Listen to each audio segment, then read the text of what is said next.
Hello, everyone. Thank you very much for joining this presentation today. It's an honor to have the audience in the other side, very far away from where I live. So I hope all this information is very valuable for you. Today, we're going to talk about diagnostic-based treatment plans. And I hope this information helps you do more clear aligner cases and have better finishes with your patients. A little bit about myself. I graduated as a dentist in 2001, and I did my master's degree. I started my master's degree in 2005. I worked for over 10 years with Align Technology, which was the pioneer with their Invisalign product in the clear aligner market. And after 2013, I became a global clinical director of a treatment planning company. I work in my private practice in San Jose, and I live right now in Costa Rica, in Central America. And the most important message that I want to give you today is about the goals that we should have when we are looking to treat a patient with clear aligners. I think we can all agree as dentists that we want all of our plans not only to look good, to be aesthetic, but we also want them to be predictable and stable. And what does that mean? It means that everything we do in dentistry, whether it's a cavity, whether it is an extraction, whether it's a veneer or a crown, we of course strive for aesthetics because our patients demand that our treatments look good. But at the same time, we want these treatments to be predictable. Nobody wants a veneer to fall off. Nobody wants a crown to break. And also, from predictability, we need long-term stability. We want all of our treatments to be stable, to stay for many years and for as long as possible on our patients. And these three principles need also to be applied to our orthodontic practice.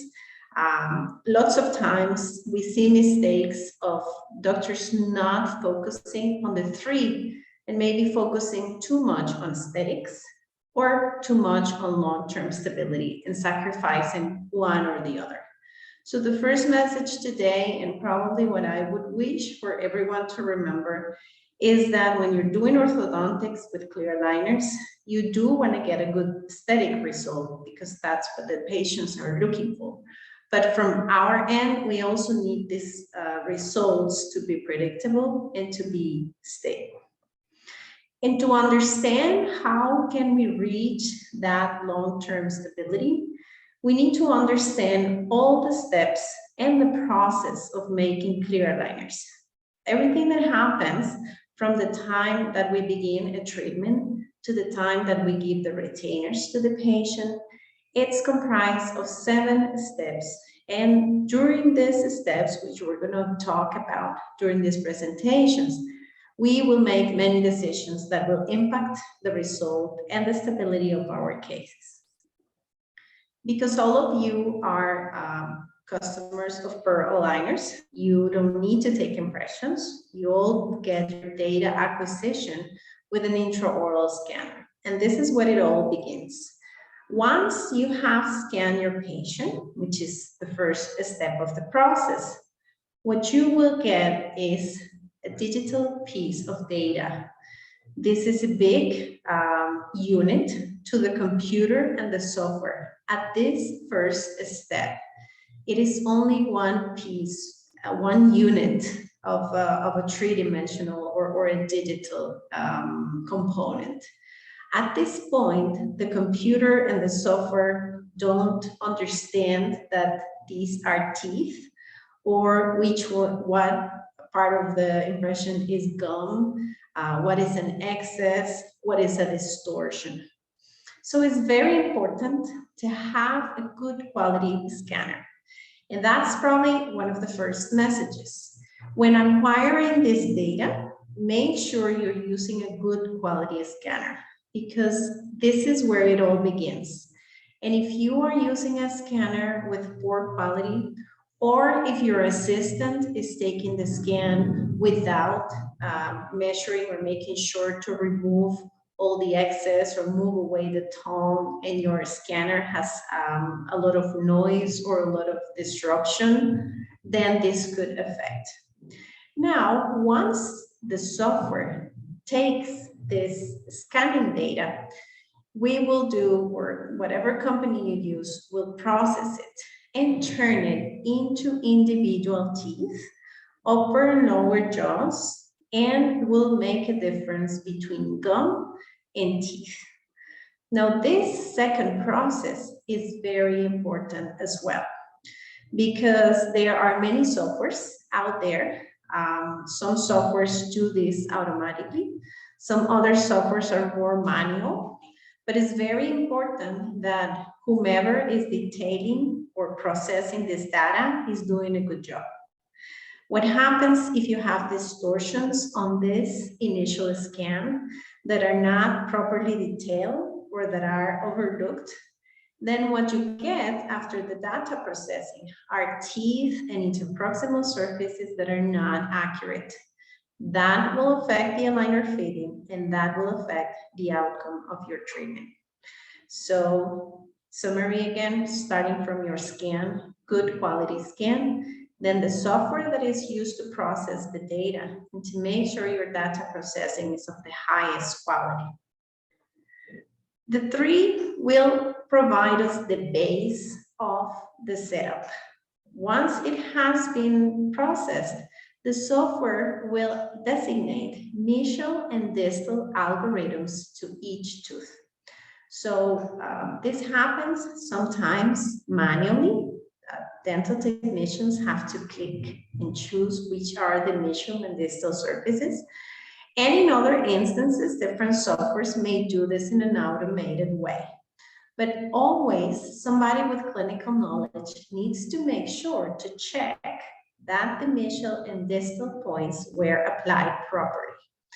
Other points that I didn't highlight it in these images but are important is that the softwares will need to click or choose the center of the clinical crown. Each tooth is going to have to be segmented and indicated, because that will give us the access to allow the teeth to move. This is a process that needs to be done by a knowledgeable dental technician or a knowledgeable dental professional. If done automatically by the software, it also needs to be checked. And again, if errors occur during this process of applying the algorithms to each tooth, then when we move the teeth, we will have not the most ideal outcome, or the error window will just be bigger. Let's take a look of what a setup is. Now we can start moving the teeth. And look at these images. Now these teeth have been already aligned. If we look how these teeth became aligned, it was because of the process the software did of adding the points initially. The software, or we told the software, or the software automatically figure out what was the mesial and distal surface of each tooth. It applied a preset arch form, and it aligned the teeth or snapped the teeth into that shape. And remember, there are many shapes of arch forms. We cannot say that everybody everywhere in the world has an oval arch form. Some people have their arch forms more triangular. Some people have square arch forms. Some arch forms are round. So who's going to tell the software what arch form to apply? And here is another very important point, why you need a clinical savvy technician or a clinically trained professional to be supervising the software. Some softwares come with 2 or 3 different shape forms, and some other softwares have the ability for the technicians to do this manually and respect the original arch form of the patient. So making sure that the alignment respects the archworm or the bone base of the patient is something very important. And one thing we're going to talk about in other stages. But take a look at the name of the slide. It says setup. So this is another tip that I'm going to give you today, because when I talk about diagnostic treatment plans, I make a big, clear difference about a setup and a treatment plan. So the setup is only the process in which, with the click of a software, the teeth move into a preformed arch shape. That is a setup. At this point, the software does not understand the characteristics of the patients. The software does not understand the biotype of the patient, the TMJ, different characteristics or conditions of the patient. The software doesn't know the smile line of the patient. There are many things we're going to talk about in the following images that highlight the difference between a setup and what is going to happen after the setup. Please always remember when you are doing clear aligners that when you receive a setup from a lab or a dental technician, that the setup needs to be revised by a clinical person. An orthodontically trained dentist needs to make sure that the setup turns into a treatment plan. So let me show you in this little video. This is X type of software. There are lots of different softwares out there. And as you can see, the software will divide the movement in different stages. So it will snap in one stage the teeth into alignment, and then automatically the software will calculate the different amount of stages. This is a setup up until this point, and this is where it now begins our diagnostic to make sure we turn this setup into a treatment. So let's look a little bit of the main differences between a setup and a treatment plan. The first thing is that when we're doing a treatment plan, we need to have photographs of the patient, extraoral and intraoral complete set of images, and good quality images as well. The type of images that you take with accurate cheek retractors, the type of images that you choose, that you use occlusal mirrors to take the upper and lower, the type of images that you don't take with the patient sitting in the chair. You need to designate a wall for the patient to stand in front of to do the extraoral images. The type of images that you use your three-way to blow wind to the mirror to remove any fog. So images are very important.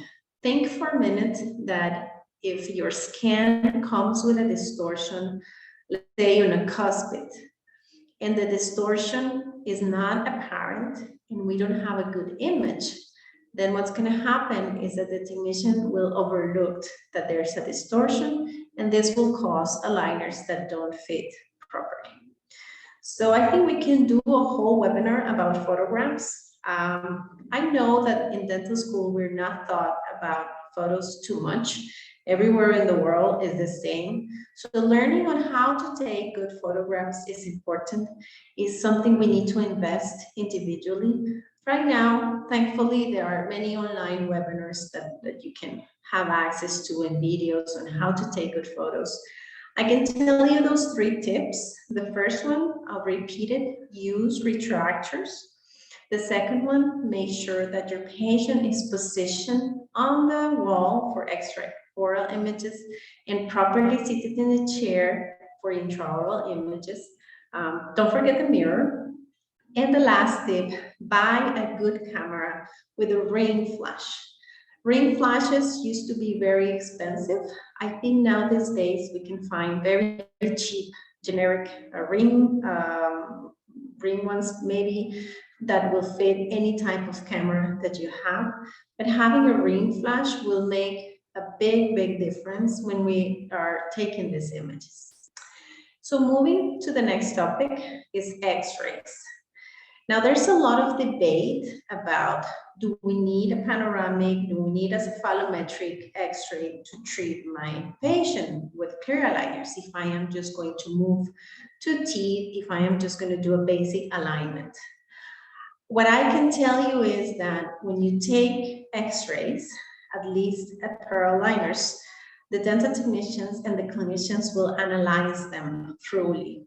So the more information we have, the better we can guide you and the better comments we can provide. If we don't know, then we can't comment. If we don't know that the third molars are on the way, if we don't know there's an impacted tooth, if we don't know that there are endodontic treatments that are old and may compromise tooth movement, if we don't know that the bone is resorbed and there is, a low level of alveolar bone, and these type of things, we can only see it in a panoramic X-ray. So X-rays are not mandatory. If you send a case without the X-rays, we can treat it, but we will base our decisions only on the photographs. And there are many things that maybe we don't know that there can only be seen in a panoramic X-ray.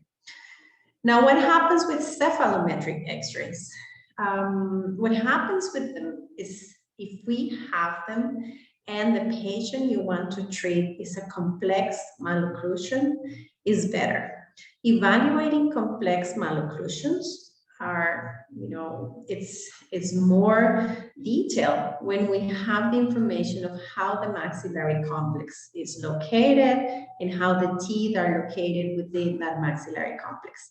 So maybe to put it in simpler words, if you're only treating a patient that has a very minor crowning, you're not moving the molars, the patient is symmetric, there are no TMJ issues, maybe you don't need a Ceph.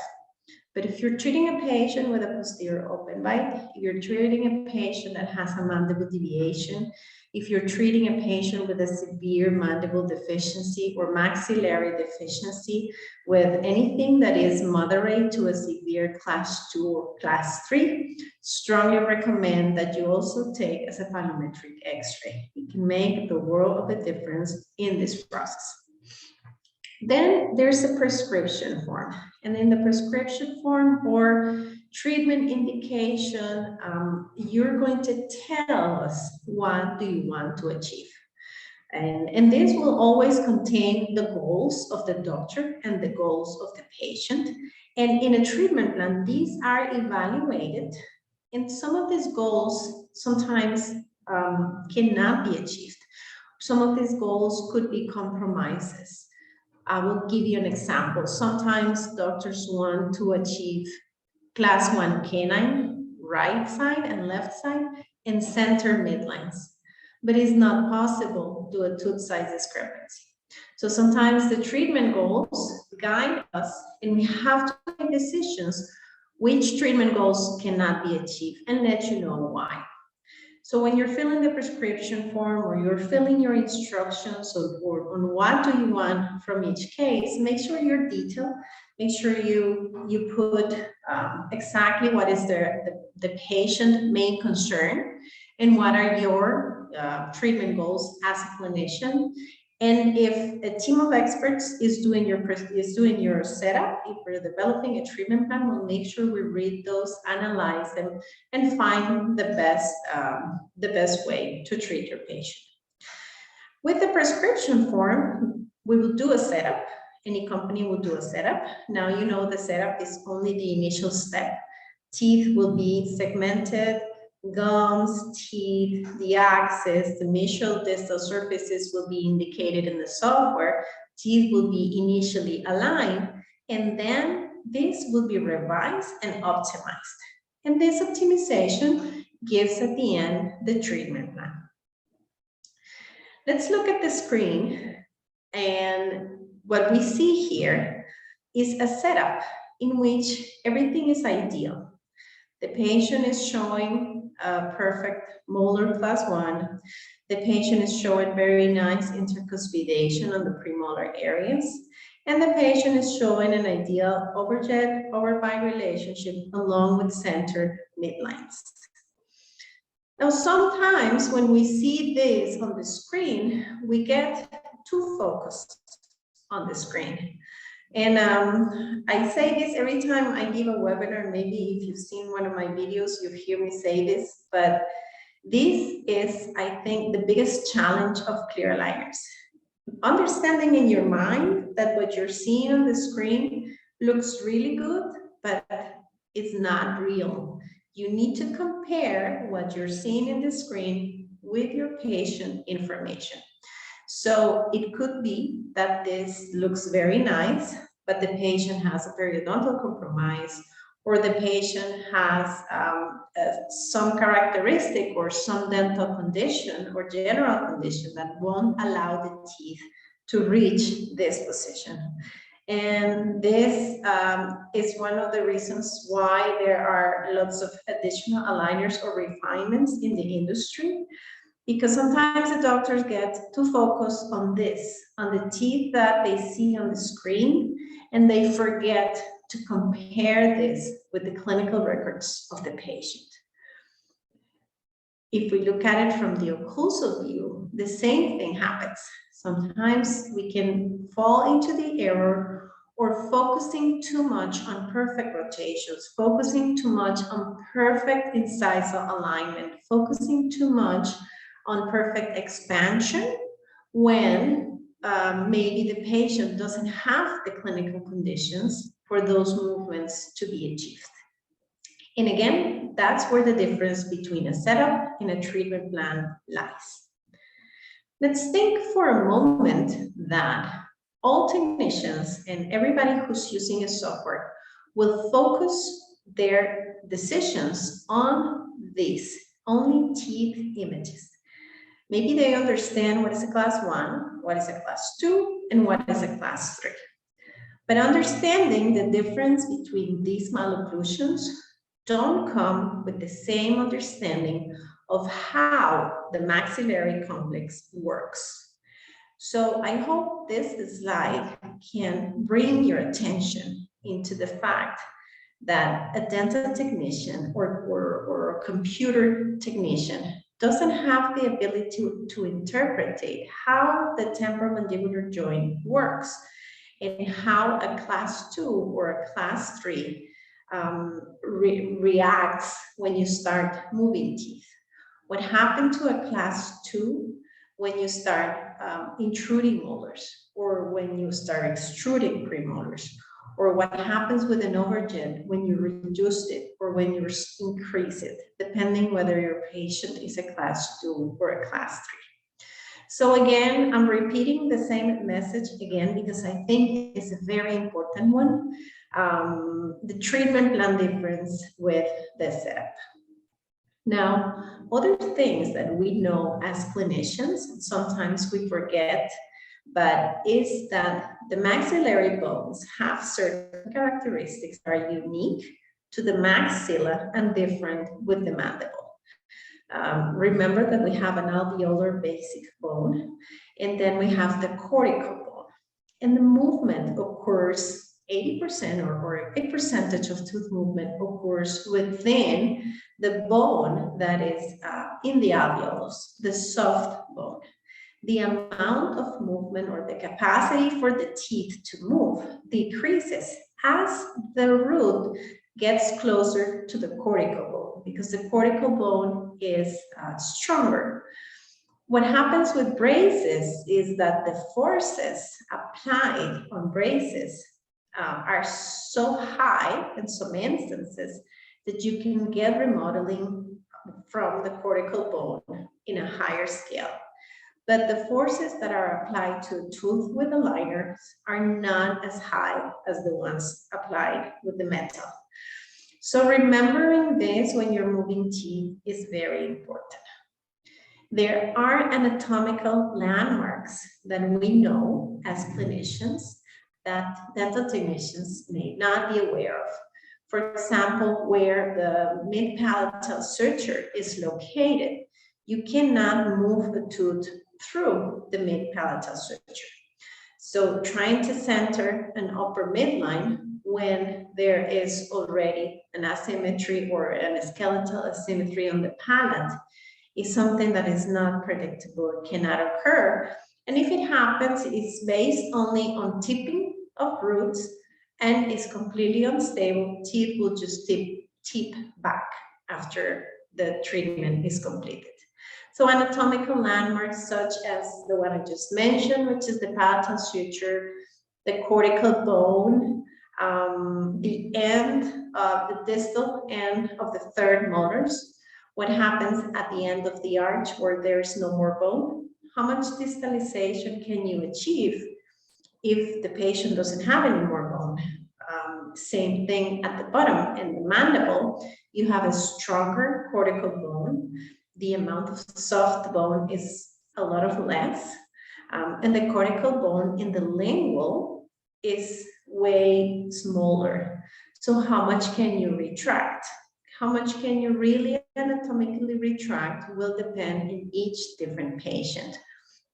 Distal to a mandibular third molar, it's the beginning of the ramus.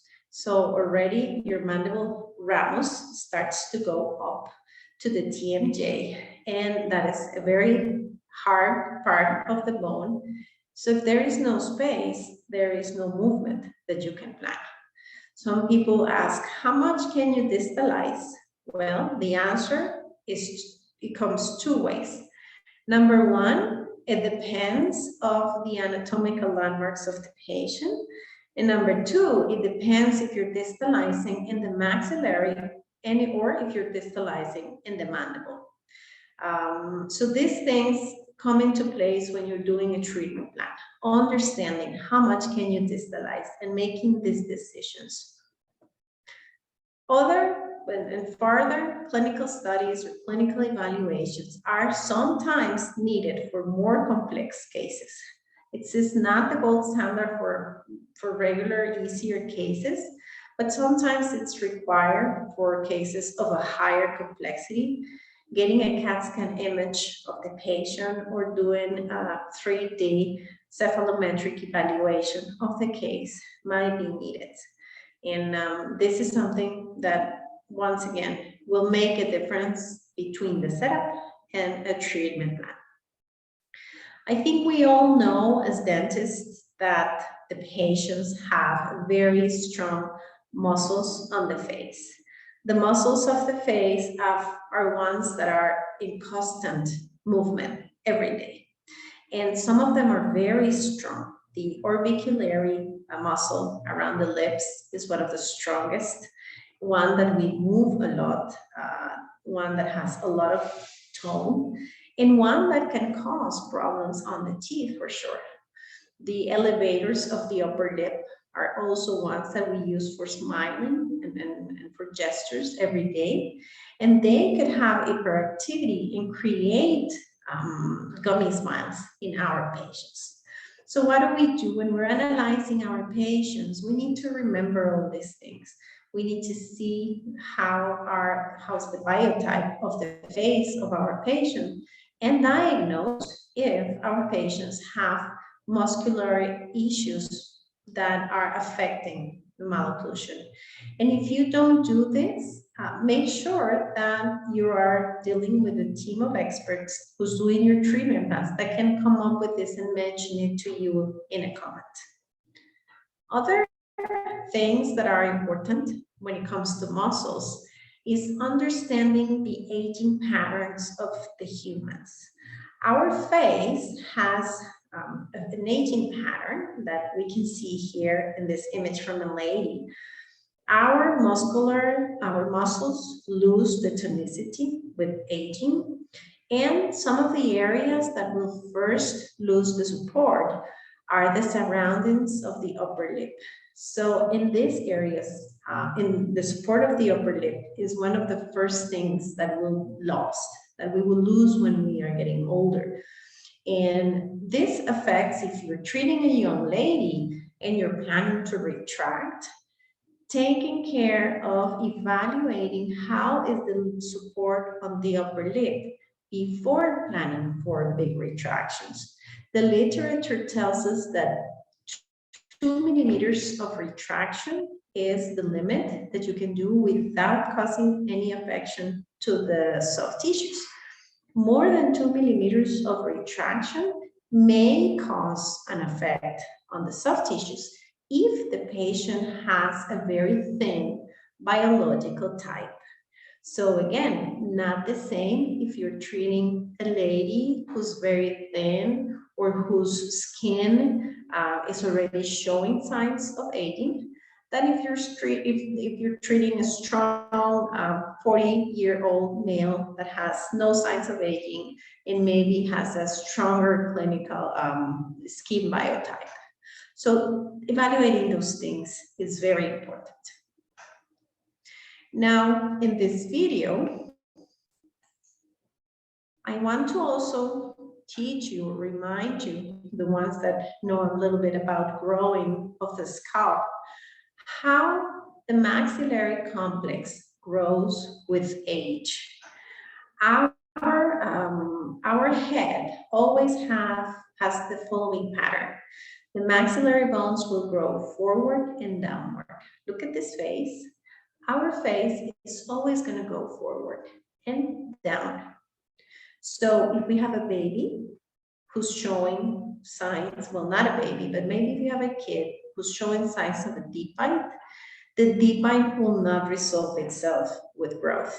A deep bite will most likely stay and get worse with age. What happens with a patient who's growing as a class 3 with the mandible that is growing more forward than the maxilla is going to get worse with age. So understanding how this complex develops is important to making these decisions.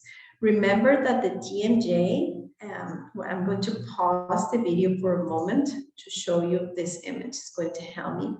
Here, when we're talking about the condyle, this condyle can't be pushed back. There is a hard wall in the distal part of the glenoid fossa.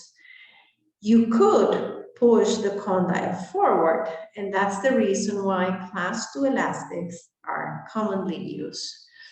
If you use class 3 elastics, you need to analyze, what am I expecting to happen? Am I expecting the mandible to hit this hard bone? It will not cause any effect. If I'm using class 3 elastics, I am expecting the teeth to have extra force to distalize. Would they distalize with class 3 elastics? It depends on this area. Is there some bone for the molar to come to the back? Or is the last molar already in the limit of the ramus? So once again, understanding these anatomical characteristics, these anatomical landmarks, and how your patients develop with age, how the growth patterns are, is important. Another example is when you're treating a class 3 patient who is 19 years old. And let's say you can compensate this class 3, but you only achieve 1 millimeter of overjet. So you need to ask yourself, remembering this video, what is the aging pattern of a class 3 patient? And what is going to happen in the next years? The mandible and the maxilla are going to keep growing. Patient is only 18. The majority of the growth has already happened, but there is still, that will give me as a result a treatment plan that is not long-term stable. So I'm affecting this stability. What is positively the stability, the long-term stability of a class 3 young patient? If you compensate that, leaving enough overjet, leaving 3 millimeters of overjet, as much as you can plan for the stability of the patient. Now, going ahead leaving behind a little bit of bone, because I think I have already covered enough about the hard structures of our face. We, as orthodontists or the orthodontic profession, focus for too many years only about cephalometrics and only about the positions of the bones, the position of the bone and how to move that into an. From the 21st century forward, though, there's a new paradigm. And now orthodontics has shifted. Of course, cephalometrics are important. Tissue of the patient is becoming first stage. So it's taken a more important space in the clinical decisions of our patients. And very rightfully, I think it's a very good evolution of orthodontics. If we look at this lady, for example, if we analyze her soft tissues, we try this, we paint this true vertical line that goes through the center of her face. Take a look at this image. And remember that when you're taking extraoral images, your patient needs to be placed in front of a wall, as I said before, but in a good reposed position. How do you know your patient is in a good reposed position? You have to analyze them. Sometimes we receive images in which the patients are pushing their heads backwards, or they are looking to the floor when you are making, when you're taking the images. And what that causes is that when we do a soft tissue analysis, then we get wrong information. So if this lady drew vertical maxillary, let's focus for a moment on the maxilla. How do we know her maxilla is deficient? We can see that the angle formed by the base of her nose and the upper lip is very open. Her upper lip should be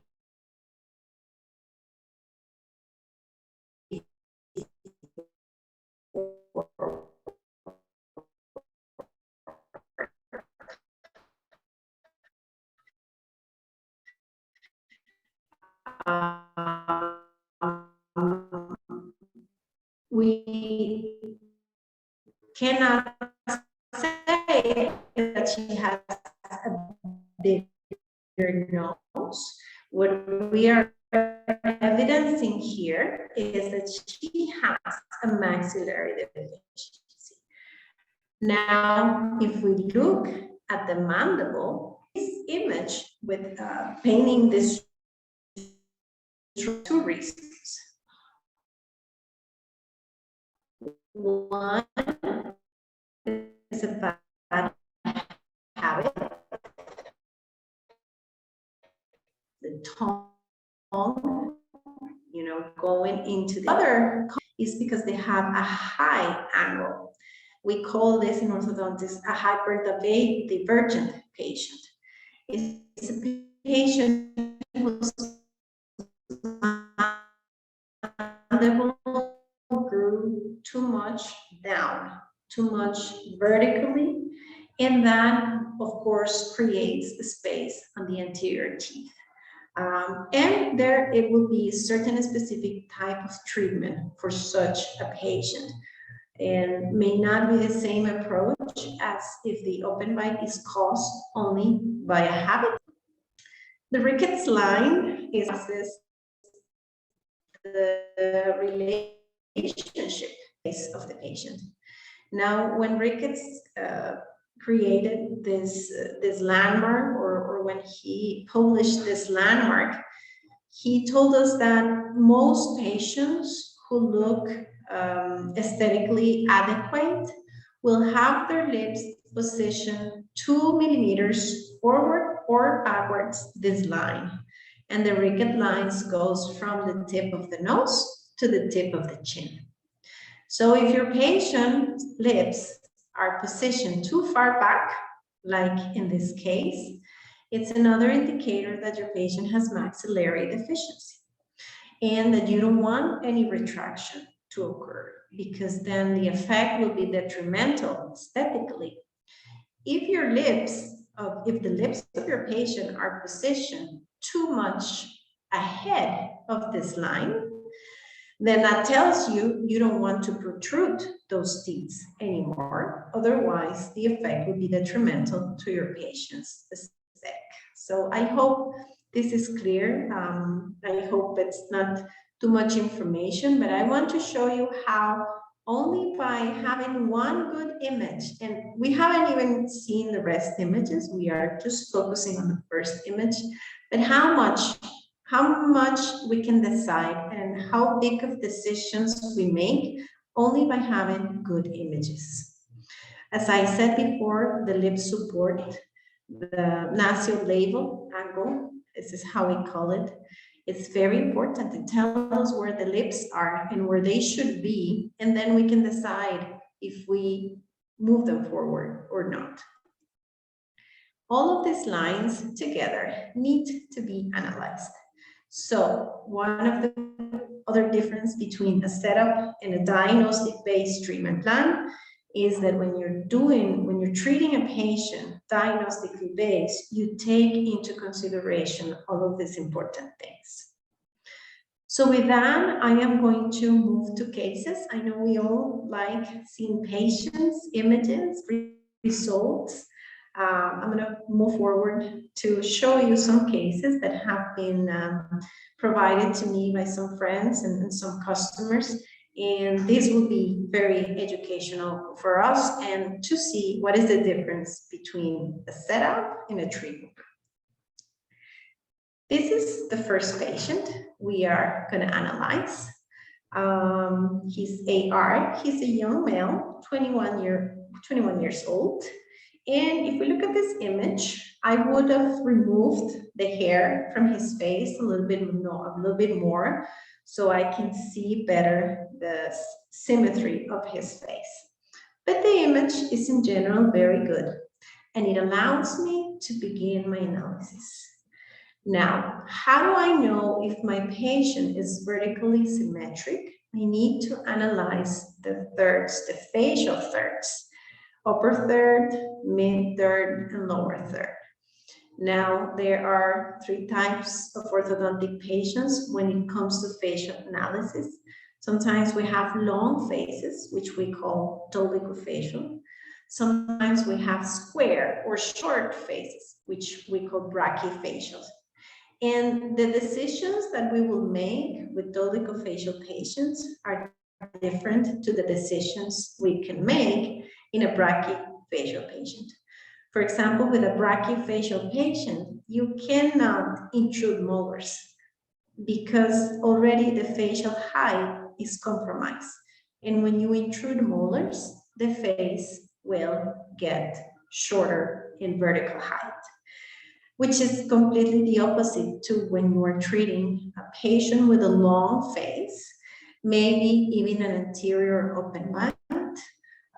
What happens, you want to intrude the molars, because intruding the posterior teeth, what happens with the TMJ will make it slide forward, and by sliding forward, the vertical height of the face is reduced. So these facial thirds are important. Make sure you see your patients, you analyze them. We do on our end with all of our treatment plans. But it's important to understand these things when we're making decisions and evaluating the patient treatment goals. After that, we have the smiling image. The smiling images are challenging to take. It's difficult to have somebody smile honestly. Usually patients are shy or do not feel comfortable smiling at your camera. But if you're able to get a good, honest smile, you can analyze the symmetry of the bipupillar line. So, in other words, the 2 eyes need to be centered. They need to be both in the center of the face and at the same height. What is this going to tell you? If one eye is higher than the other one significantly, because the face grows forward and downwards, the other side of the face will be affected, and then your jaw is also going to be affected. The height of the maxillary complex will change together. So one condyle is going to be higher than the other one, and this will make you find things intraorally that could be from posterior crossbites to mandible deviations. So that's where the bipupillar line takes a big role in helping you understand this diagnosis. Then when we evaluate the smile line, let's take a look at the smile line. The smile line tells us a whole lot of things. Does the patient has a gummy smile or not? If there's a dip bite, is it a dental dip bite or is it a skeletal dip bite or a combination of both? And how symmetric is the lower facial third? This is another thing we will be able to see if we draw this smile line. The same true vertical line. See, in this case, a true vertical line is completely opposite to the lady we evaluated before. This gentleman has deep protrusion. So both of his maxilla and mandible are protruded. Now, if we go more into our analysis, we also need to understand that there are specific ethnic characteristics. There are also specific cultural characteristics to our patients, and we need to also take that into account. You know, maybe put in an example of a biprotrusion, like this patient is biprotrusive, but in his ethnic, it is one of the regular characteristics. So if we talk about aesthetics with this patient, the decisions that we will make in treatment will be completely different to a biprotrusive patient with different ethnic characteristics. If we look at the A and B angle, where we can tell how far apart are the maxilla and the mandible, we can see that the patient has a class 2. The rickets line, look how the upper lip of this gentleman is very symmetric or is very harmonic to his face. So again, he may have a biprotrusion, but the upper lip looks aesthetically appropriate. What happens with the lower lip? The lower lip is significantly more forward located than the upper lip. Now, this is already an indication that even though he's a class 2, the mandible seems to be even more forward positioned. So here, you know, you need to start making notes of what is it that you're finding. In this patient, the lip support is very good. You know, his biotype, his skin is strong, and he has very good lip support, which will allow us to retract if that is necessary for the case. Remember, we haven't evaluated the intraoral images yet. Now, the mental labial angle is also showing us that the lower lip is protruded. If we look at his spatial height, he doesn't have a long face. He doesn't have signs of being a hyperdivergent patient. And now we can evaluate the patient intraorally. Why do I leave the intraoral images at the end? Because if you focus only on evaluating the teeth, you forget about all of the other characteristics of the patient. So I hope you remember one of these lessons. It's a very important one. Always evaluate the extraoral images first. Make sure that you have understood all the characteristics of your patient. How are your patient eyes? Where is your patient nose? Is your patient smiling? How is the smile line of your patient? How is the profile? How big is the nose in comparison to the chin? What is the biotype of the lips?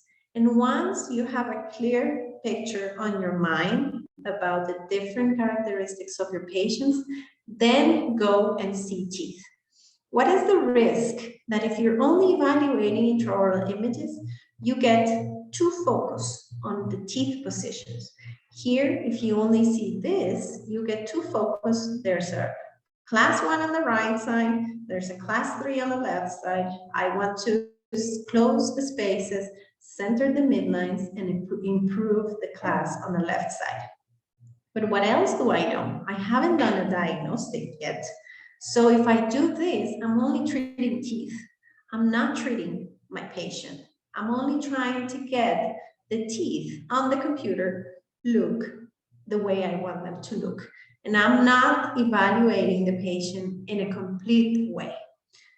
This is the list of findings that I can derive from the images I evaluated. This is a 21-year-old male. He's mesocephalic, biprotrusive. He has thin periodontal biotype. He has proportionate facial thirds. He has a mandible deviation towards the right side. There is a midline discrepancy caused by the mandible deviation. He's dental class 1 on the right side and dental class 3 on the left side. He has generalized spacing because he has tooth size discrepancy. Let's look at the images again. Look at how thin his periodontal biotype is, and look at how thin the upper anteriors are in comparison with the lower ones.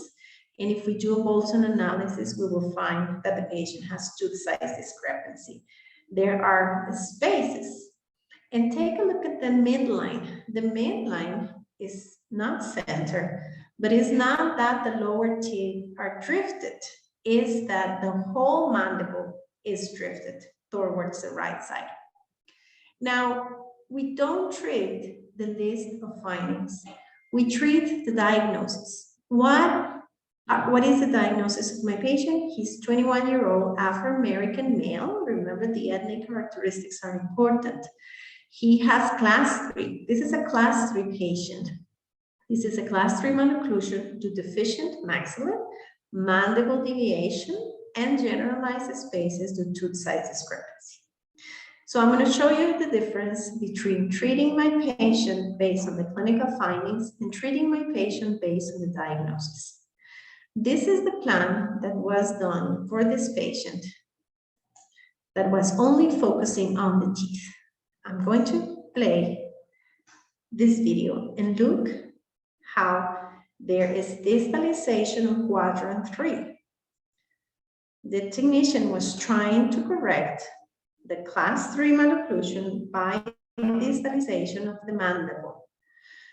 Also was trying to center the midline by lower IPR. The use of class 3 elastics only on one side. And there is also retraction, significant retraction of the upper anteriors to close the diastema. Now, if you look at this, I'm going to try to play it a little bit faster. Let's go by quadrants. If we look at what is happening in quadrant number 1, the patient has third molars, which are unnecessary to move. Moving third molars is a challenging movement, and they are being moved, rotated. Lower right third molar is being moved lingually, and it is unnecessary. If we look at quadrant number 2, there is also a retraction and a rotation on the upper left third molar that is unnecessary. If we look at quadrant number 3, there is distalization on a mandible of a young, strong male, and with a mandible deviation towards the right side. So, think that what this plan was made for was trying to correct a mandible deviation by distalization in a mandible, which is very unpredictable. And then a lot of IPR focusing on the midline. Now, this is a setup, and it is 37 stages. Now, look at the difference if we do a diagnostic-based treatment plan. If we do a diagnostic-based treatment plan, we understand that this young man is class 3. Remember, his mandible was forward. His lower lip was showing signs of being forwardly positioned, and his mandibles deviated towards the right side. Therefore, centering the midline is not a possible treatment goal with clear aligners. If we want to center his midline, then we're looking at something else. We are looking at a complete different treatment plan with very poor long-term stability because he's a young man and his bones, his mandible has already grew towards the right side. So look at how when we do a diagnostic-based treatment plan, often, and the most common thing is to have less aligners. Less aligners because we are only focusing on the important things. Look at how the movement of the third molars is not necessary. Third molars are difficult to move, especially in young adults. And what can happen if you try to rotate third molars or correct them or move them lingually is that you can create premature occlusal contacts that will open the bite. And was IPR necessary? Yes, it was, but it was necessary mainly and a majority between the premolars, because this is a class 3, and as much as we could do. Now, the patient was class 1 on the right side, and this lower posterior IPR made this finished with a slightly class 2. But that's okay because we're looking to correct the class 3 malocclusion. So we want long-term stability. What you see on the screen is a diagnostic-based treatment plan that is aesthetic, is predictable, and it is also long-term stable. If we needed class 3 elastics, they are needed on both sides. Maybe, yeah, the patient has a dental class 1 on the right side, but it's only because the mandible is deviated. So in an ideal world, if you could put the mandible in the center, you will then very clearly see how the patient was a class 3. And this patient needed refinement. He needed additional aligners. But when we do a diagnostic-based treatment plan, additional aligners are often just required to finish minor treatments, minor movements. What this patient was needing here was just some minor rotation on the lower anteriors and a little bit of closure of the upper diastema. Only 9 stages.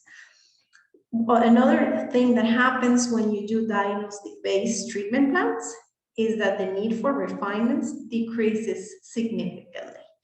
Are refinements a good thing or a bad thing? If they are needed only to fine-tune your results, then it's okay. It's a good thing. There are always going to be teeth that need a little bit of extra push to fall into place. But if your refinement is needed because the treatment is completely going wrong, the teeth are not moving, the patient is developing a posterior open bite, or the patient cannot bite on one side, or the patient is hitting on the anterior teeth, that happened because you did not develop a diagnostic-based treatment plan, you accepted a setup. Now, if we play this video, you can see how the movement required to finish this patient was only extrusion of an upper canine, upper left canine, and premolars were needing a little bit more of extrusion. And the doctor did too much IPR between these lower anterior teeth, so there was a space that needed to be closed. This is an Invisalign case, so I'm just going to make reference because this is the new software in which I can put this same patient from the occlusal view and compare the setup. Look at how the setup on the right side has a lot of occlusal marks, green occlusal marks on the lingual of the teeth. Look at how the third molars are being moved and how there were 37 stages.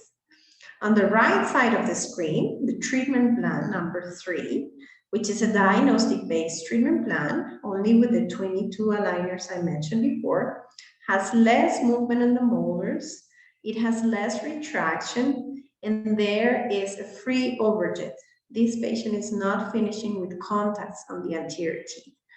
Are contacts a good thing or a bad thing? Should we always finish with incisal guidance?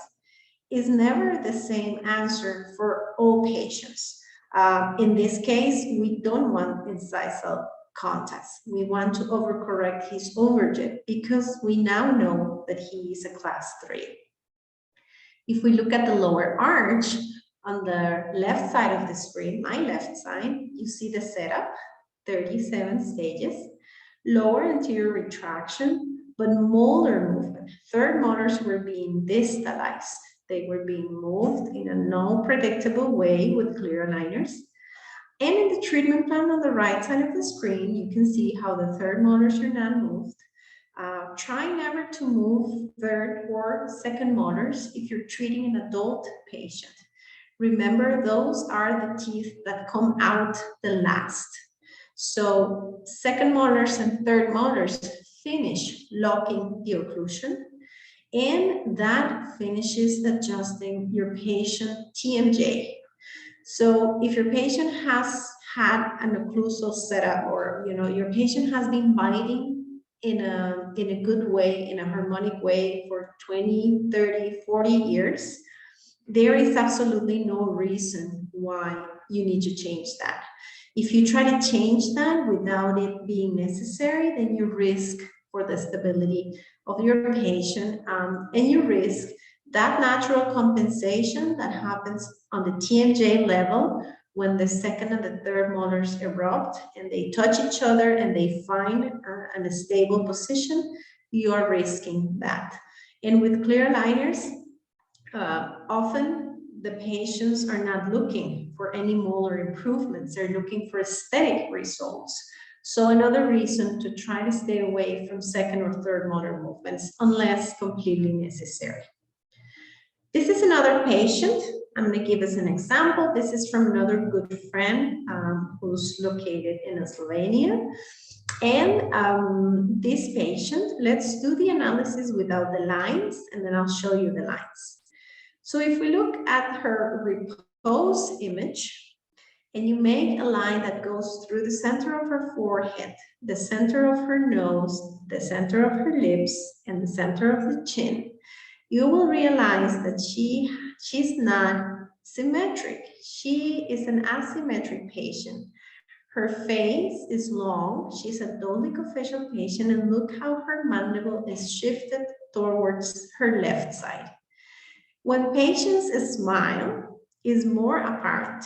When you smile, your chin projects, and this projection helps us be more evident when they have a midline. When they have a mandible deviation. So look at when she's smiling. Is not a very honest smile. This is a very shy smile. We can see how her chin is projecting towards the left side. And if we look at her profile image, we see that she is a class 2 bimaxillary deficient patient with thin periodontal, with thin biotime, thin facial biotime. She has thin lips. And she also shows a little bit of lip deficiency if we look at the profile image. Definitely a class 2 patient. Then you do your lines. How do you make these lines? Just put the images of your patient on a PowerPoint or on a Paint or any software that allows you to just draw the lines. I like PowerPoint because when you draw a line with PowerPoint, the line stays center, the line stays straight. So that's what I usually like to use PowerPoint, but you can use any other image editing software when you're doing these lines. Look at the image in the center of the screen. How the mid-center line shows us very clearly that the nose is deviated and the maxillary complex is deviated. Why don't we say, oh, her forehead is deviated? Because the forehead never changes. The skull, the cranius of a person stays the same. It is the maxillary complex that is attached by sutures. And all of these sutures change with growth. but the upper part never changes. It grows, it expands, but it stays stable. What it will be unstable with growth and it is open to changes is the maxillary complex.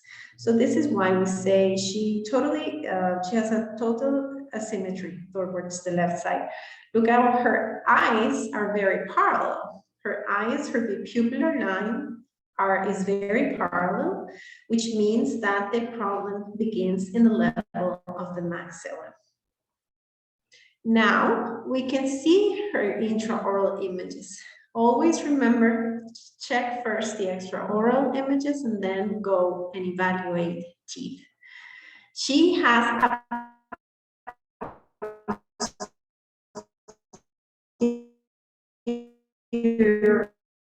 crossbite. It's a complete posterior joint, is lingually positioned. The whole mandible is deviated towards the left side. The midline is deviated towards the left side. And dentally, she has a mild crowding on the upper and lower arches. But the most important characteristics are not the dental characteristics. In this particular situation, when we are facing a skeletal asymmetry, the skeletal characteristics are more important. Now, she's a class 2 division 2 patient. If we list the clinical findings, we find the following. She's a 21-year-old female, Caucasian female. She is dolichofacial. She's biretrusive. She has thin periodontal biotype. She has an increased lower facial third. She has a mandible deviation towards the left side. She has midline discrepancy, dental class 1 on the right side, and the left side cannot be written because it's crossed. The maxillary presents moderate crowding, mandibular mild crowding, and a complete posterior crossbite on the left side. And again, we don't treat the list of findings. We treat the diagnosis. What is this patient diagnosis? She's a 31-year-old female with class 2 malocclusion due deficient. Right now, we understand the diagnosis of the patient. Now, treating crossbites, before I show you this plan, is tricky. I have to tell you that treating a crossbite takes a lot of experience with clear aligners. So if you are a doctor with a lot of experience in orthodontics and you have treated crossbites before, then maybe you are ready to jump into something like this. But if you are beginning your learning curve with clear aligners, or even if you have never done a clear aligner case before, and you get a patient with this posterior crossbites, I would disencourage you to treat them with clear aligners. In this particular case, it's not that clear aligners cannot correct this malocclusion. You're about to see how clear aligners are very good correcting something like this in the hands of an experienced doctor with a lot of orthodontic treatments. So what happens when often when I find doctors doing their first 10, 15 cases and running into something like this is that they get problems during the way and they get discouraged or they have a lot of difficulty finishing the case. So this is the treatment plan. This is the treatment plan based on teeth, 53 stages. Look how quadrant number 2 was distalized significantly. I want you to note this blue shadow allows me to show you the original position of the teeth versus the final position. There was a 4 to 5 millimeter expansion on the palate. Let me go back to the intraoral images and look how this patient, she doesn't have any signs of periodontal. So if you try to picture right now, how can you put those premolars 4 millimeters out? There is no bone to put those premolars 4 millimeters out. There could be bone on the left side to put those premolars 2 to 3 millimeters out at the maximum. And on the right side, there is even less bone. So again, when we evaluate the setup, make sure that we understand, you're understanding, if there was a diagnosis done before or if you're just seeing a setup. Again, this is a 53 stages, a clear aligner plan. Class 2 elastics are needed on both sides, that's for sure. But there was a lot of maxillary expansion. Now I want to show you what the diagnostic-based treatment plan looks like. This one has 10 stages less. Again, like I told you in the case before, when you do a diagnosed treatment plan, often the majority of the times you get less stages. And the reason for it is because you don't do unnecessary movements. You make the plastic focus on what you want to correct. So this diagnostic-based treatment plan had 10 stages before.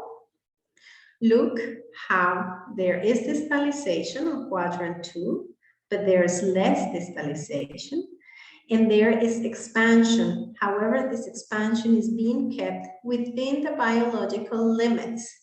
Not everybody can have the same amount of expansion done.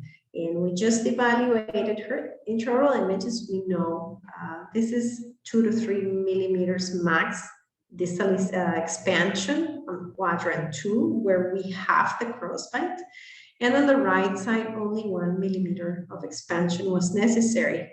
Look at how there's a cross elastic from the palatal surface of the upper left canine to the lower canine buccal surface.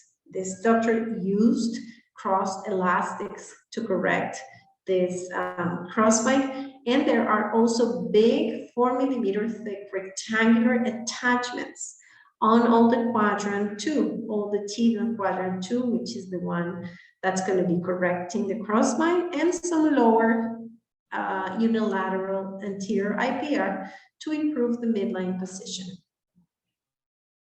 This is a comparison like the one before in the software that allows us to see a little bit more in detail. We can see the occlusal surfaces, the green points that show the occlusal points. In the initial setup on the left side of the screen, you can see the big amount of expansion in the panel, and then you can see the treatment plan with less expansion. And here in this case, we can see that it took 10 treatment plans to get to this final approved. You know, you can do modifications to your plan.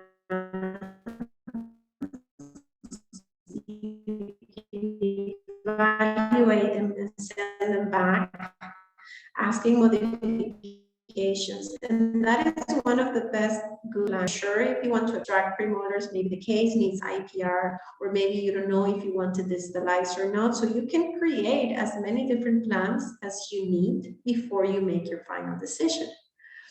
In the lower arch, we can also see how there was, look at the movement that was planned on the setup in quadrant 4 on the third molar.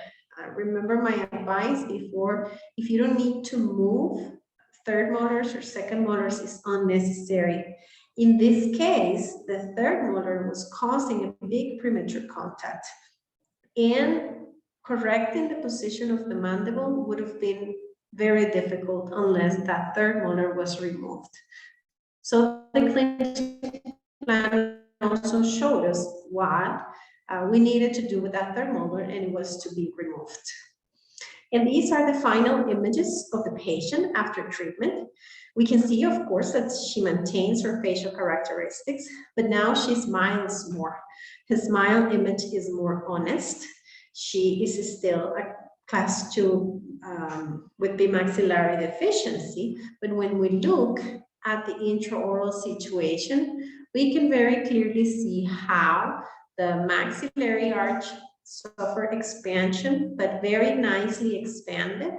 The images don't show any signs of recession on the buccal quadrant 2. There are no posterior open bites caused in this clear aligner treatment. The patient was wearing buttons and elastics, class 2 on both sides, and she finished with a nice class 1 on both sides. Is the midline center perfectly? No, it's not. It's actually pretty good for such a big for such a big mandible deviation. However, we know she has a skeletal situation, and the long-term stability of this patient is important to monitor. Now, another case about kids. Treating kids with clear aligners. Can we treat kids with clear aligners? Of course we can. It is a very good treatment because it's very good with the tissues. It helps the kids to clean their teeth and all of the other benefits. What is the only downside to treating kids with aligners? That you shouldn't be making too many stages. You have to re-scan very often or more often than you do with an adult, because of course the teeth are erupting. There are teeth exfoliating, and when the teeth come out, aligners suddenly don't fit anymore. So that's the only thing you need to, when you want to treat a kid, you need to think about staging the treatment in 2 or 3 or maybe even 4 phases of treatment, because several scans will be necessary. So if we look at this girl, she's developing a high angle in her face. Look how she has a long face, and look how her mandible is growing downwards more than it's growing forward.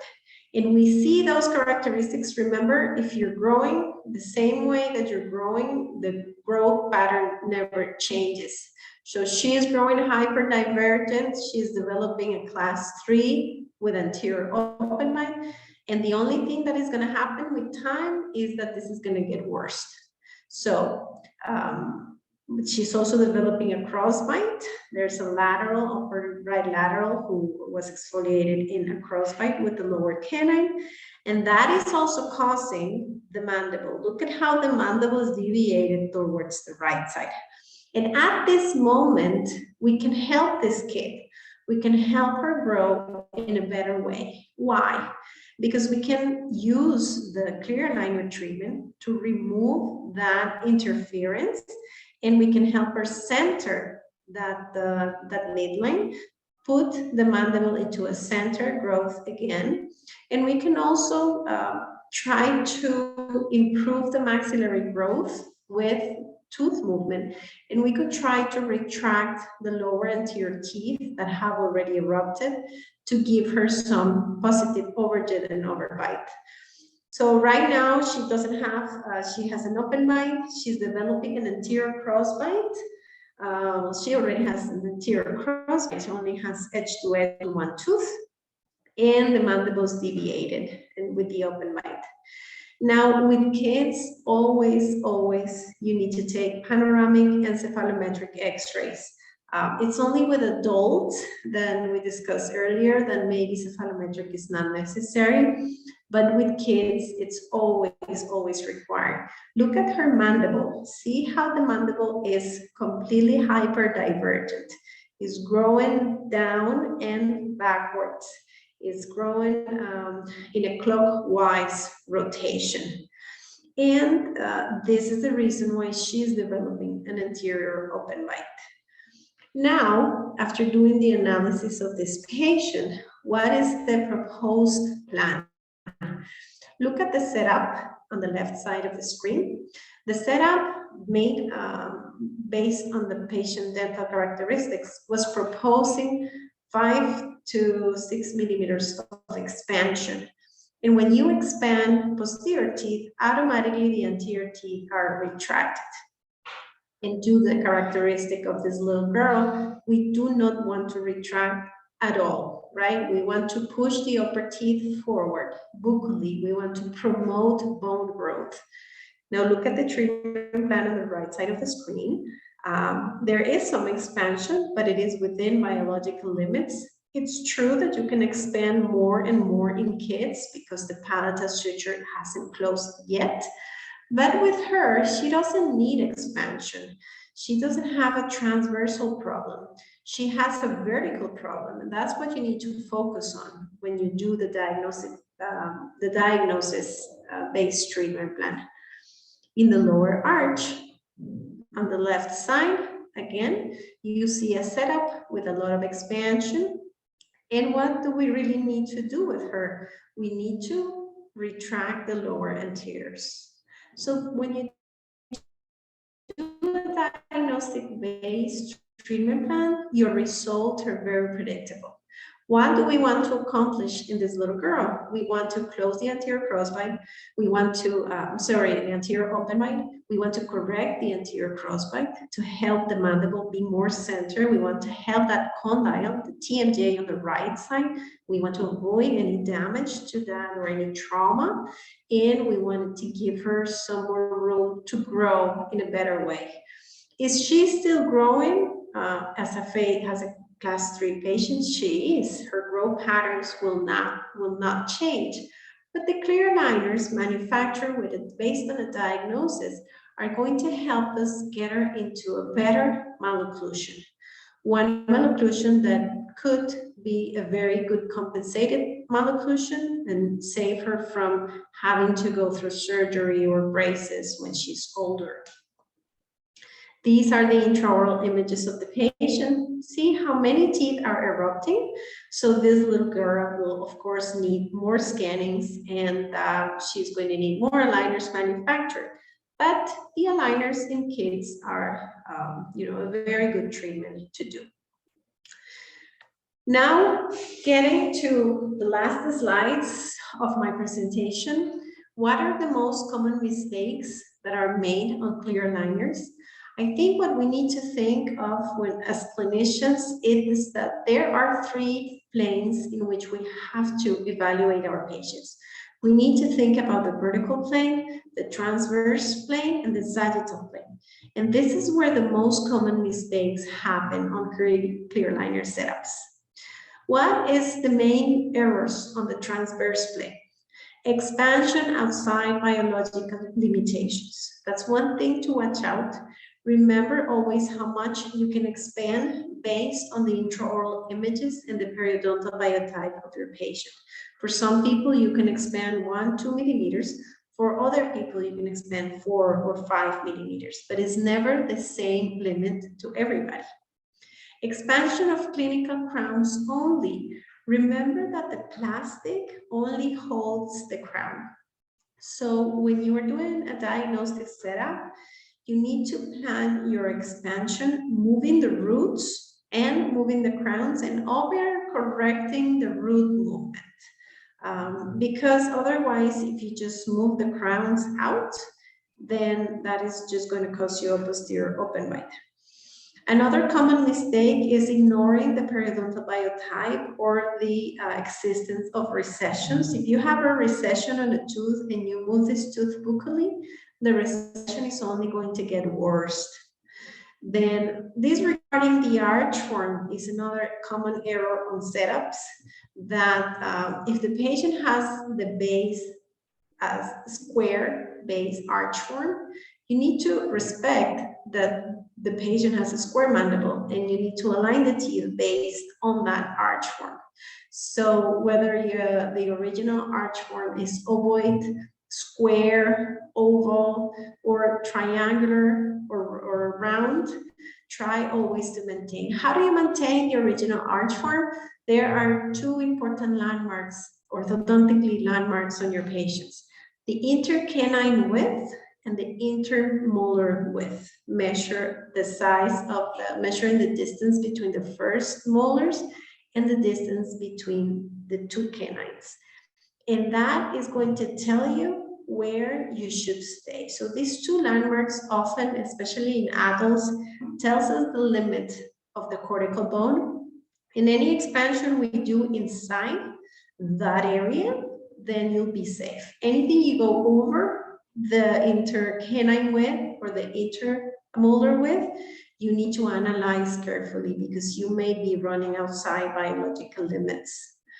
Then overlooking skeletal mandible deviations, important in the transverse plane, like we looked before, and overlooking facial asymmetries.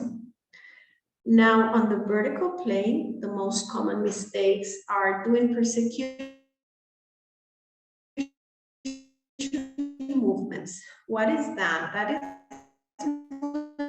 when you move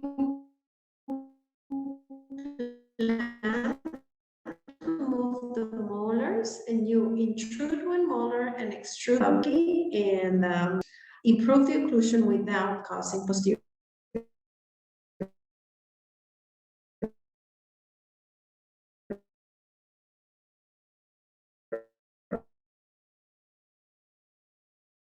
open bites. So persecution movements are a very common thing to see. Overlooking the smile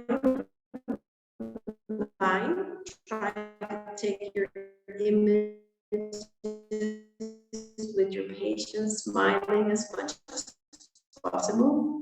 Misdiagnosing hyperdivergent patient. Watch out for patients with vertical growth patterns.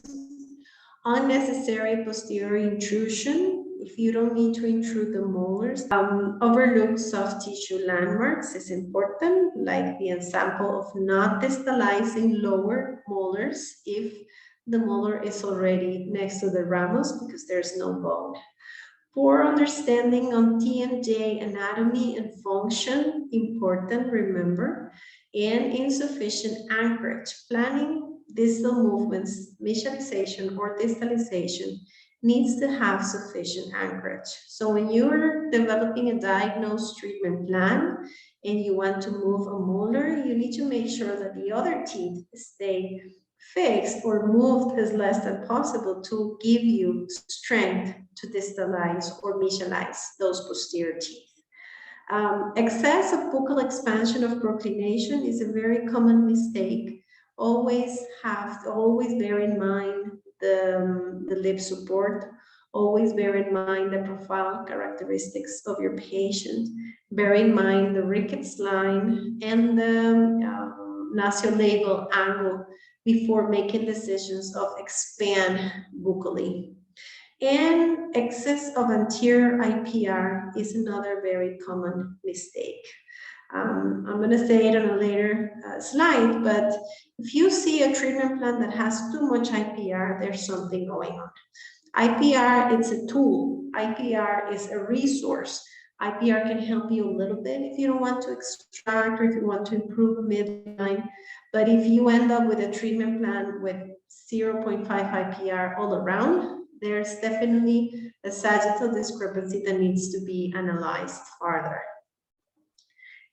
And so in general, I think this image tells you, I hope you remember it, we can't only look at one plane.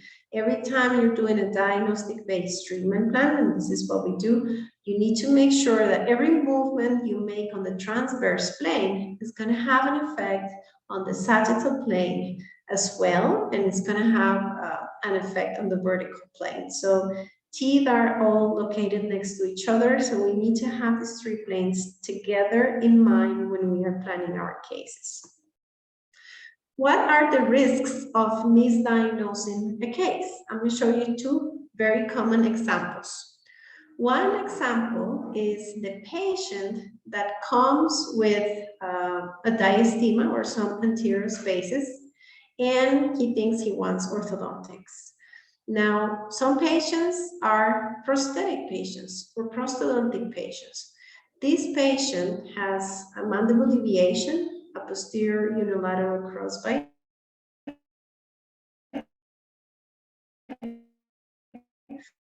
but his only concern was to close the diastema. This patient should not undergo orthodontic treatment because this is a prosthodontic patient. What happens if you close the diastema orthodontically? You lose the overjet, and you create anterior premature collisions. And anterior premature collisions cause posterior open bites. Because if you lock the mandible, the TMJ cannot go back. Remember the glenoid foci, the TMJ will hit the back of the wall, so the TMJ will slide down because it cannot slide backwards. So not enough overjet or causing anterior premature collisions. Decreasing the overjet is a risk for causing a posterior open bite. Again, this was not an orthodontic patient. This is a restorative patient.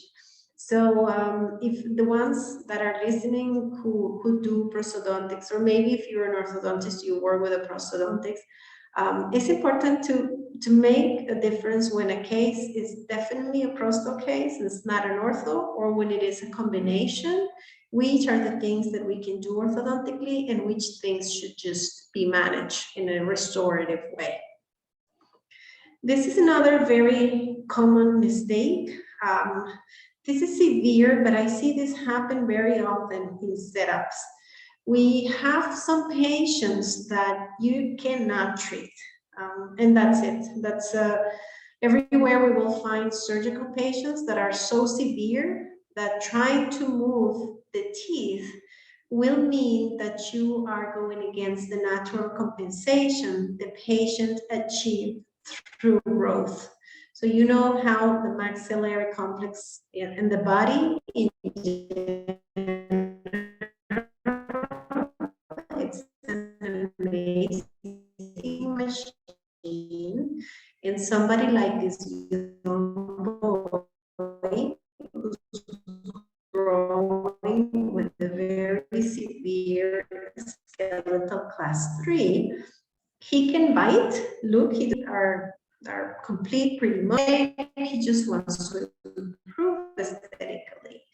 But as balance gets lost, and this is a patient that is a surgical patient. I think that the service we provide through pearl aligners is very clear then. We will always help you define. If you run into a case like this, we will always let you know first before treating anything.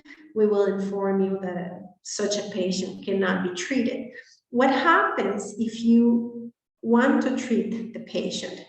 Again, the computer can simulate anything. In this case, the computer simulated, and this other software simulated extraction of lower premolars. Look at that retraction of the lower anteriors is 10 millimeters of retraction, is 1 centimeter of lingual retraction, which of course is not going to happen because the lingual bone, there's a cortical in the back of this teeth that will not let them move this much.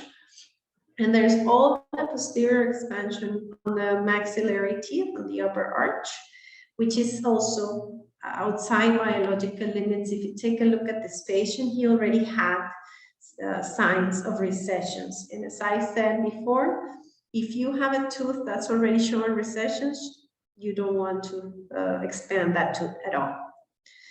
And this is the result of trying to treat a patient with clear aligners that was clearly not an orthodontic patient, it was a surgical patient. So you can see how the recessions are worst. The patient developed a posterior open bite. The lower anterior teeth are retracted because the root hits the cortical bone and it stops moving, but the plastic keeps pushing the crowns lingually. So the crowns keep moving, they keep their movement lingually, but the bone is not allowing the roots to come back. And this is what happens. Lower anterior teeth very much retracted, lingualized, retrocline, negatively angulated, and this causes a big problem on the periodontal side. And now the final slides, some guidelines about tooth movement velocity, some advice about IPR, some advice about attachments, and I'll make some comments about auxiliary techniques. So in regards to tooth movement velocity, there's already a standard a global standard of tooth movement velocity, and most softwares come with this parameters incorporated. The translation of movements of teeth, whether you move tooth mesial, distal, buccal, or lingual, it always happens at a range of 0.25 millimeters per stage. Rotations always occur at 2 degrees per stage. The root torque, which means moving your roots buccal or lingual, it's always programmed at 1 degree per stage. The movement of the roots in a tipping, which means mesial or distal, happens at 2 degrees per stage. And vertical movements, which are intrusion or extrusion, are also programmed at a slower rate, 0.15 millimeters per stage, because of course they are more challenging. So this is in general the velocity protocol, which means that if you get a treatment plan that has 15 or 16 stages or 17 stages, these amount of stages are dictated by how much each tooth is being moved. Interproximal reduction, a few tips about interproximal reduction is always do it gradually. You never want to do all the IPR at once. If you are told that you need 0.4, don't do 0.4. Divide always your IPR gradually, whether you first do 0.2 and then 0.2 or 0.1, 0.1, and 0.1, depending on which tool you feel more comfortable using, but never do all the IPR at once. Always be conservative. The IPR reported by the software is always an approximation. There is a little bit of data lost during segmentation, and if it is a very tiny amount that is lost, it's not clinically significant. But if you overdo IPR, then you can end up with a case full of spaces. It is only an approximate amount. So if I receive a case that advises 0.4 of IPR, I will do 0.3. And if it says 0.5, I will do 0.4 and keep checking. As long as the teeth are moving, that means I'm safe. As I said before, IPR can't be the main mean of treatment. A case will need to have expansion, proclination, all sorts of movements, and IPR should be the minimum. IPR should only be a help or an assistance to finish the case or to achieve final rotations or to correct some crowding. But if your case is full of IPR, a lot of maximum IPR, then definitely something is wrong. It's probably an extraction case, or the patient probably has a major issue. And please never use high speed. You cannot be conservative with high speed. You cannot control the surface, the interproximal surface, the shape of the surface. High speed will always do a flat cut. I put some images of different slow speed methods. Hand strips or ECs, the ECs ones, the ones that come with colors, contour EC, those are very good ones. And the lower image shows a low speed hand speed strip if you want to use a machine to do it, but otherwise doing it manually with hand strips or low speed is the recommended. In regard to attachments, as you know, they are going to provide us with anchorage. In the upper image, you can see that if we want to intrude a tooth, we need to put attachments on the other teeth adjacent. Why? Because that's going to provide us the anchorage. When we want to push the tooth down, we need the other teeth to make the opposite force. That's the biomechanics of tooth movement. So always attachments are going to help us accomplish certain movements. They are visible, so make sure that your patient understands that they are visible, okay? And make sure that you leave no flash. And by flash, I mean excess. In the image on the center of the screen, you can see an attachment with a lot of flash. What happens with this flash? This flash will make the plastic not fit properly on the crown, and this will compromise tooth movement. So take the time after you do your attachments, take the time to use a burr to remove all the excess flash. Don't use flowable composite for your attachments, never. We need attachments to be strong. So if you're doing an attachment on a tooth, use the same composite you will use to build a tooth. You need the composite to stay there and to be strong all the treatment. If you use flowable composite, most likely the attachment can fall off or can break. Now, each appointment, check all the attachments. Sometimes if we do a fast check, we may lose to see that one attachment has fallen off, and that will affect the biomechanical plan of the case.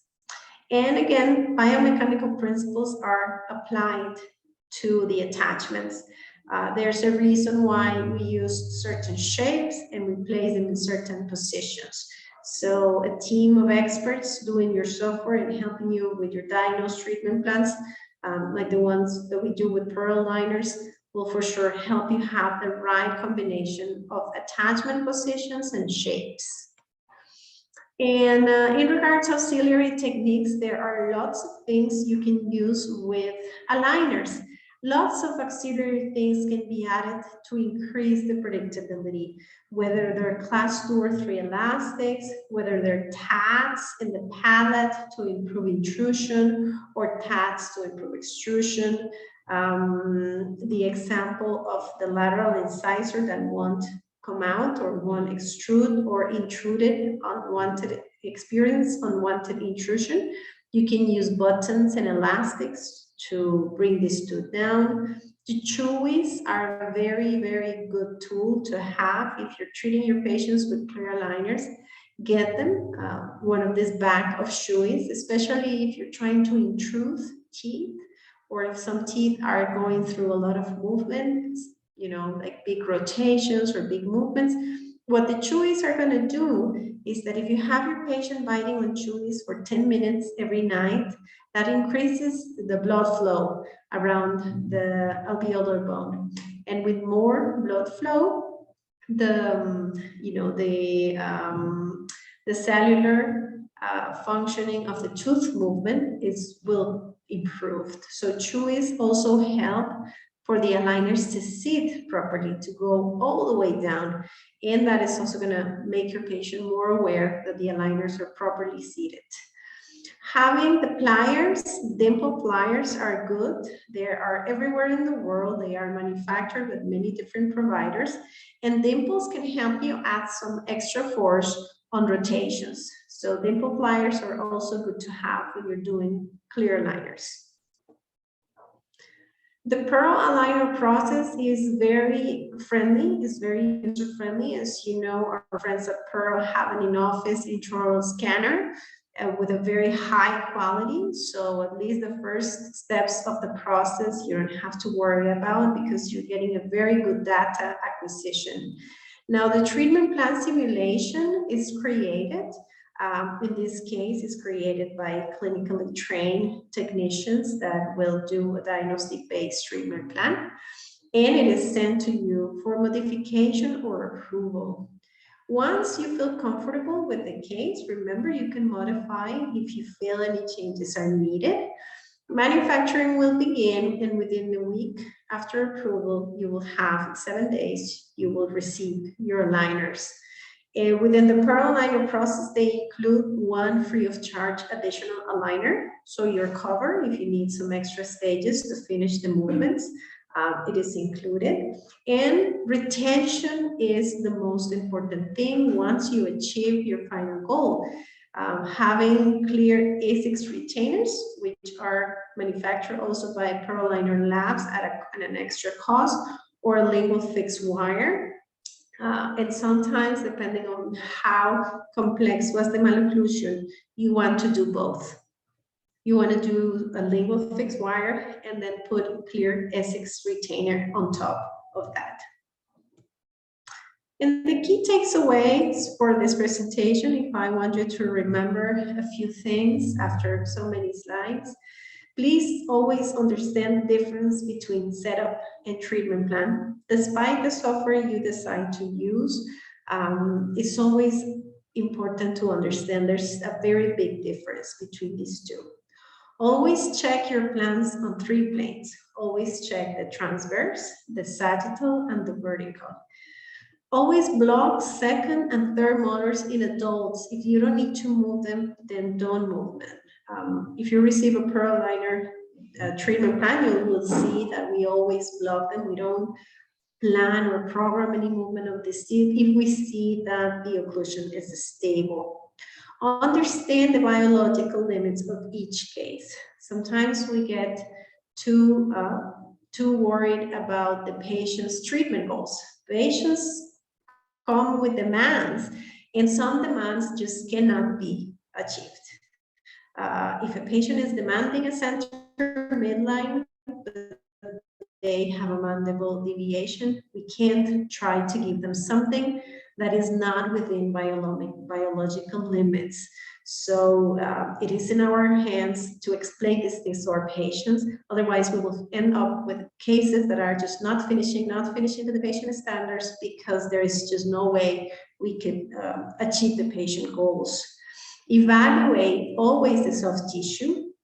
Think about the impact of the treatment in the soft tissue.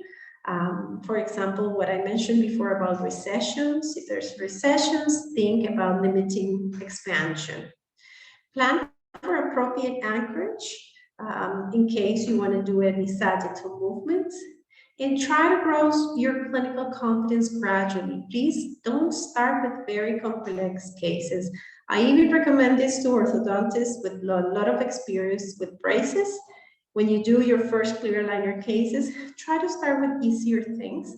And then as patients are finishing happier, as you feel more comfortable with your cases, you're finishing your cases happy, then try to get to more complex cases.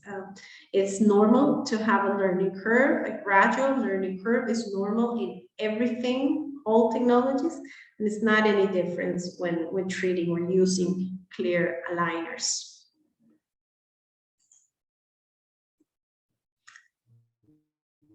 And this finishes my presentation. I hope I was able to give you some pearls for your treatments. I was able to transfer some of my experience.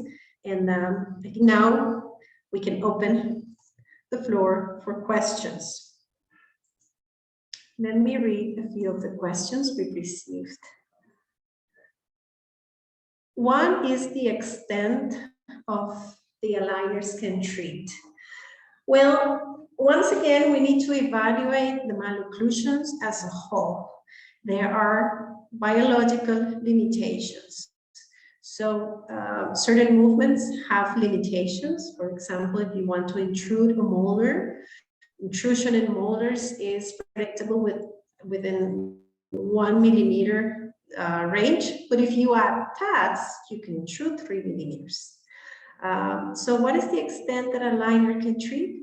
It will depend on the case. You will need to do a complete diagnosis and then do a diagnostic-based plan because certain things can be treated carefully. Some things can be treated and some things cannot, but it doesn't depend on the plastic. It depends on the biological characteristics of the patient. And you always have auxiliary techniques that you can add on to your treatments to increase the possibility of even achieving more difficult movements. Can you please explain the guidelines for mixed dentition? Well, I think the basic guideline for mixed dentition is to know that the teeth are exfoliating.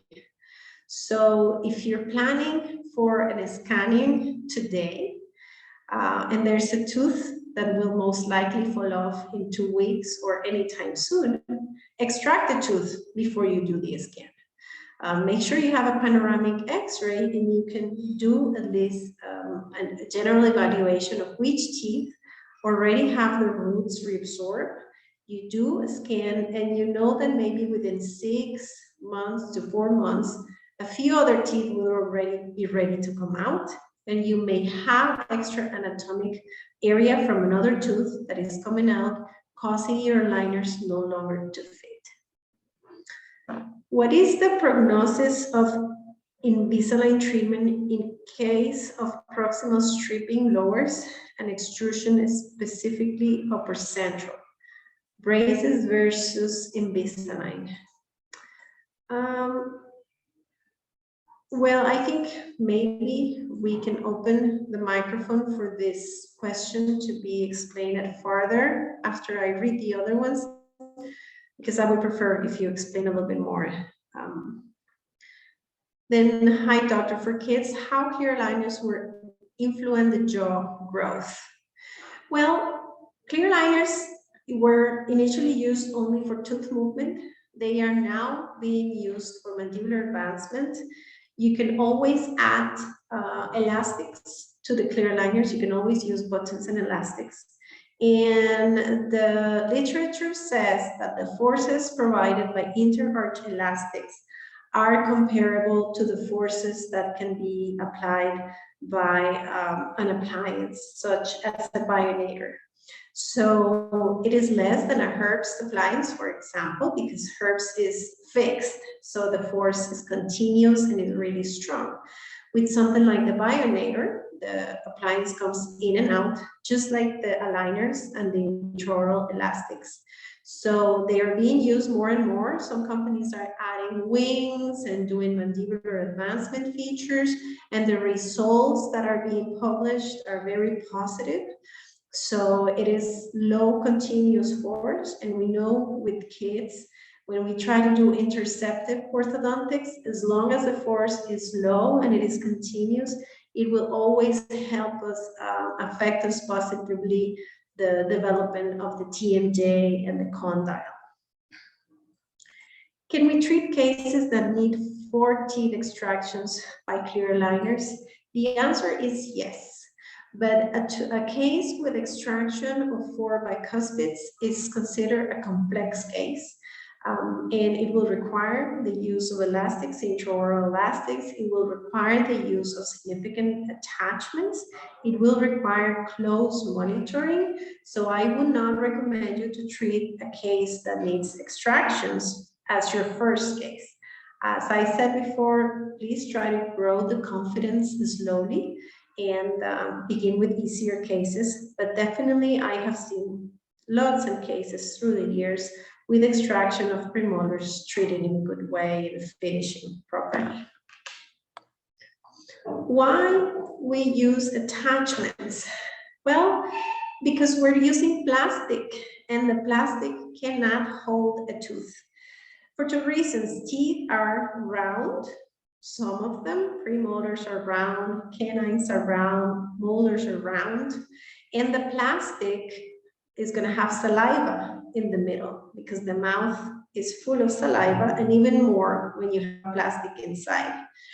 So you have to have attachments. The attachments will create an interface. They will create retention between your plastic and your tooth. If you don't have attachments, then your movement is compromised. It's compromised highly. For example, if you want to rotate a central incisor without an attachment, the plastic will not slip so much because the tooth is not round, it's a square. So the plastic will have a rotational effect. But if you're trying to rotate a premolar without attachment, it's not going to occur at all because the tooth is round. And there is saliva, so the plastic, it just won't hold the tooth. Now, vertical movements need attachments to occur because otherwise the plastic cannot push a tooth out of the alveolar bone, and it cannot push it in if it's not holded properly on the adjacent teeth. So I see now many of these direct-to-consumer companies selling treatments without attachments and without the use of IPR. And that means these treatments will pretty much only achieve rotation of anterior teeth and everything else rather than that will be very highly compromised. What's the ideal age to start clear aligners for kids? I think the ideal age is when the kid is psychologically ready to take care of the plastic, remove it, insert it, keep it in their bag, use them when they're home. I have seen kids that are 6, 7 years old and they're ready. They're ready for aligners. They can wear them. They can take care of them. And I have seen kids 8, 9 years old that just won't cooperate, won't like to use plastic. It's just too difficult for them. So there isn't an ideal age. Remember, all the kids grow at different rates. Some kids are already exfoliating teeth when they're 4 years old, and some kids, like my kids, have 8 years old and they haven't lost a tooth yet. So it depends of the chronological age, but also it depends of the biological age, and oftentimes they're not the same. We can grind in each stage. What's the extent? I assume this question is more to IPR. I'm gonna answer it as if it was meant for IPR. I don't recommend to do more than 0.2 IPR per stage. 0.2 is already enough space. 0.2 is the space that will close at one stage. And 0.2 hand strips are very common, and 0.2 low speed discs are very common as well.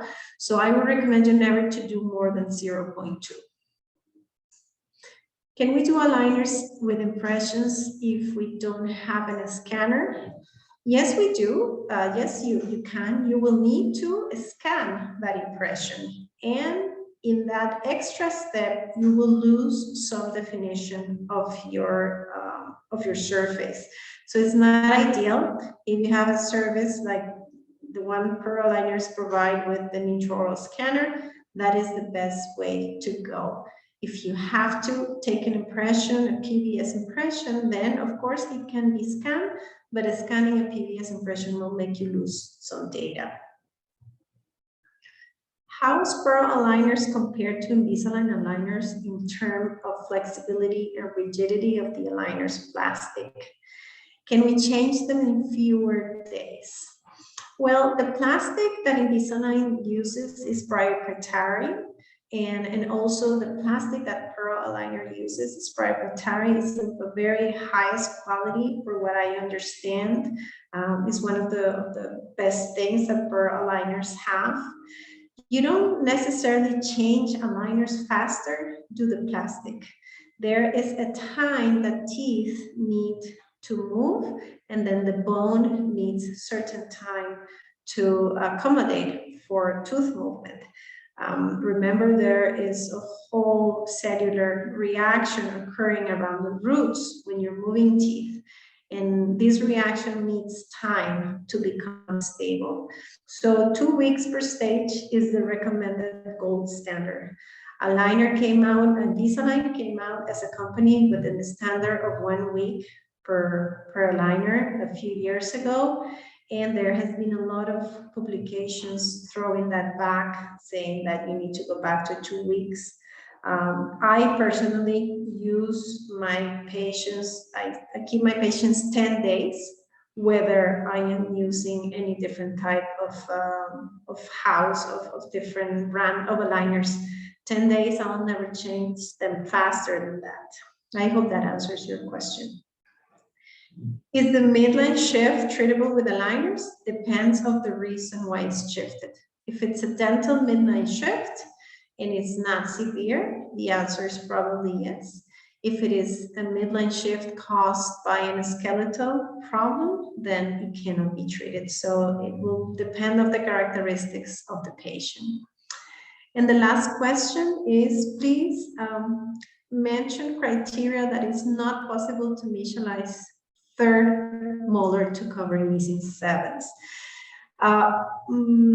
Yeah, well, remember when you don't have a tooth completely covered, you cannot move it. So the plastic needs to cover a tooth completely. It needs to hold it. If it is a round tooth, it needs to hold it and to have a space for an attachment. Otherwise, you cannot move it because the plastic is going to slip. So if you have a second molar that is fully covered, is well erupted, it was well scanned, and you want to rotate it or distalize it or mesialize it, the second molar, then is fine. The third molars usually have very short clinical crowns. They are usually not fully captured in the scans because they're very far back. And the distal end of third molars is usually not completely erupted. They're usually inside the bone in a high degree. So third molars are very tricky. I think with that, I conclude my presentation. Let me see, maybe my friends at Per Aligners can jump in. Hello again, Doctor. Thank you so much for the presentation. It was wonderful and very educational. So I guess if the attendees, they don't have any other questions, I believe there is, yes. There are 2 questions, Doctor. What's the ideal age to start the treatment in kids? Well, I personally like to treat kids. I like to treat small kids. I think that as soon as you find that something is wrong, as soon as you find that teeth, it's very common for kids to develop crossbites when they have mixed dentitions. So as soon as you find an issue, as soon as you find an occlusal problem, a crossbite, if you have a kid who's cooperative and who's willing to wear the aligners, there isn't the minimum age. I have seen kids 6 years old being treated with clear aligners, so it will depend on each kid. And I think that was the final question.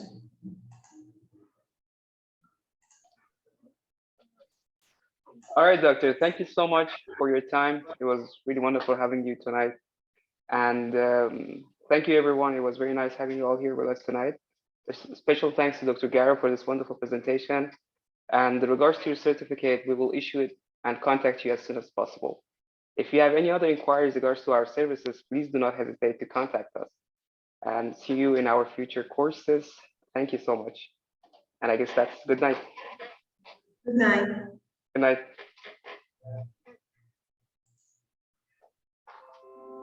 Thanks.